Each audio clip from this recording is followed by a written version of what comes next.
All right, you primitive screwheads, listen up. Invade has been about as controversial as something can be in a player base as small as Tessel's. When the combo versions came to light, the rallying cry for nerfs became unified and strong, and we saw the most obviously weird aspect of Oblivion Gates, the fact that they didn't reset upon zone change, corrected. Since then, however, the conversation has become scattered. Multiple posts are made on Reddit every day complaining about the mechanic and suggesting fixes, but everyone's fix is different.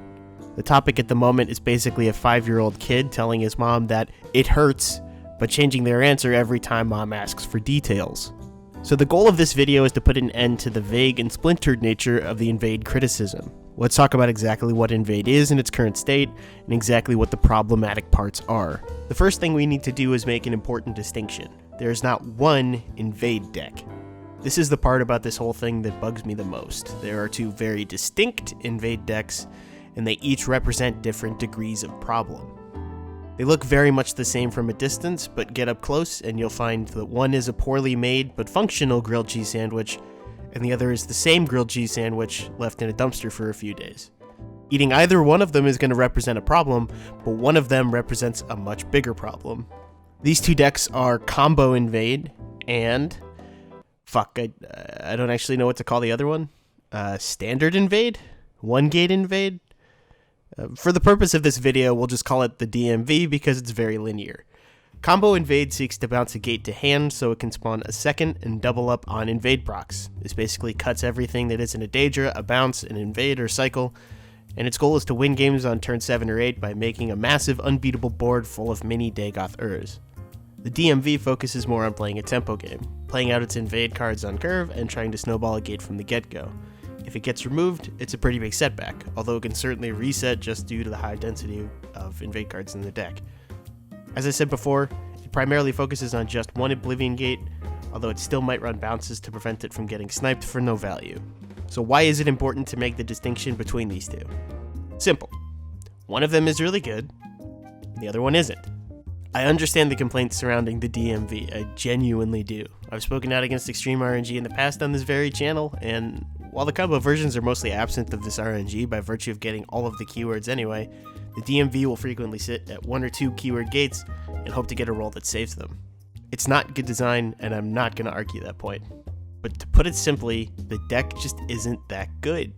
We don't even have to speculate on this. Peter Gennaros, the lead designer at Sparky Pants, had this to say before the Combo Invade decks became public. Even with the gates not resetting on zone change, the deck overall was pretty below average across the board win rate wise, and this matches up very well against how it feels to play. It just doesn't have the gas to get there most of the time, and opponents with any sort of interaction can destroy you pretty easily. When you see the comments or counter posts on Reddit talking about how they have success against Invade or how people just need the tech right, this is why. This is a key point. When people suggest solutions to problems, they often conflate the DMV, which is only problematic from a design and RNG standpoint, with the combo deck, which is problematic from a power level standpoint. While I understand why people want it gone, why people hate the design, let me be clear, this is a low tier deck that a lot of people like playing. It probably shouldn't be nerfed. RNG is problematic when it infests high tier play and forces players to play RNG cards just because they're too powerful, and that's just not the case here. Which leads us to the real boogeyman, hiding in plain sight after people thought they banished him away. Combo Invade received 2 nerfs in a recent hotfix. One of those was the zone change fix, which didn't affect the deck much. It pretty commonly just played the level 1 gates anyway. The other one was substantial, which was increasing the cost of Oblivion Gates in hand to 3.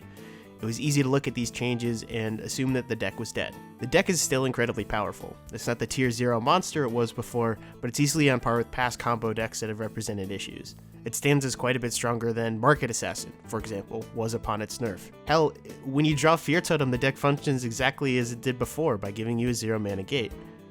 And here's where the problem with Invade lies. It's very simple, it's very easy to change, and it's hiding from most people's focus. Doubling up on Oblivion Gates is what has to go. This is the catalyst that allows for ridiculously early combos.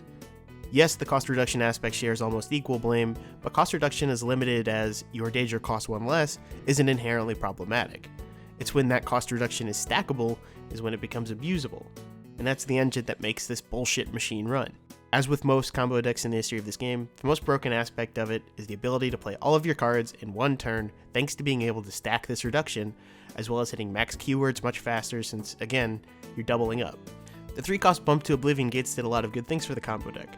It's much more fair and more susceptible to certain styles of aggro and control, but considering this wasn't a full patch, the hope is that it was merely a short-term fix, and the crux of the problem remains ready to be resolved. I'm not going to pretend there's only one solution to this. You could make it so only the lowest cost gate is upgraded, you could disallow the second gate being played from hand when there's already one on board, you could probably do 30 things that I haven't suggested. But this is the problem that needs to be addressed. So to summarize, linear 1-gate invade decks are annoying design and not a lot of fun to play against, but probably don't need a change because they aren't very good. Combo invade, despite the nerf setting it back a bit, needs a more permanent fix in the adjustment of how double gating works. And finally, Reddit, please stop. Thanks for watching, guys. I'll see you next time.